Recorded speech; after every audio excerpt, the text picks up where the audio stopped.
আসসালামু আলাইকুম সুপ্রিয় 18তম পরীক্ষার্থীবৃন্দ, আপনারা অলরেডি প্রিলি পরীক্ষা দিয়েছেন এবং আপনাদের রেজাল্ট এই মাসেই, অর্থাৎ আমরা আশা করি যে 2 থেকে অর্থাৎ 1 সপ্তাহের মধ্যে আপনারা প্রিলি রেজাল্ট পাবেন এবং এরপরে রিটেন পরীক্ষার একটা ডেট হবে, সে অনুযায়ী আপনাদের পরীক্ষা। কিন্তু রিটেন পরীক্ষার একটা ডেট কখন হতে পারে সে সম্পর্কে আমরা এনটিআরসি এর তথ্য মতে কিছু তথ্য জানতে পারছি, যেগুলো আপনাদের কাছে আজ আমি শেয়ার করব।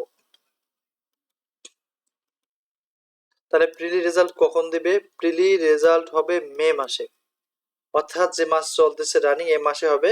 তবে আমরা এনটিআরসি এর গোপন সূত্রে জানতে পারছি যে এ মাসে 12 থেকে 20 তারিখের মধ্যে রেজাল্ট দেবে। 12 থেকে 20 তারিখের মধ্যে আপনারা যে কোনো দিনের মধ্যে রেজাল্ট পাবেন, সো এ নিয়ে কোনো টেনশন করার দরকার নেই। যারা 40+ পাবেন তারা নিশ্চিত পাস করবেন, আপনারা নিশ্চিত থাকতে পারেন। 18তম শিক্ষক নিবন্ধন রিটেন পরীক্ষা কবে? ঈদুল আজহার আগে পরীক্ষা হওয়ার তেমন সম্ভাবনা নাই, এ তথ্য আমরা ওখান থেকে পেয়েছি এনটিআরসি কর্তৃক।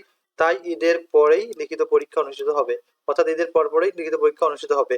তবে লিখিত পরীক্ষার সম্ভাব্য ডেট ওরা এড়িয়ে দিয়েছে এবং বলেছে রিটেন, অর্থাৎ যেদিন রেজাল্ট হবে তার পরের দিনে রিটেন পরীক্ষার সম্ভাব্য অর্থাৎ পূর্ণ ডেটটা ওরা প্রকাশ করবে, রেজাল্টের আগে তো আর প্রকাশ করতে পারে না। লিখিত পরীক্ষার সিলেবাস ভিত্তিক পড়ার চেষ্টা করবেন, তবে যাদের সিলেবাস পরিবর্তন হয়েছে তারা একটু গুরুত্ব সহকারে সিলেবাস থেকে পড়ার চেষ্টা করবেন। সিলেবাস না জেনে পড়লে, অর্থাৎ পূর্বের সিলেবাস যদি ফলো করেন যে সকল সাবজেক্টের সিলেবাস পরিবর্তন হয়েছে, তাহলে কিন্তু রিটেনে পাস নাও করতে পারেন।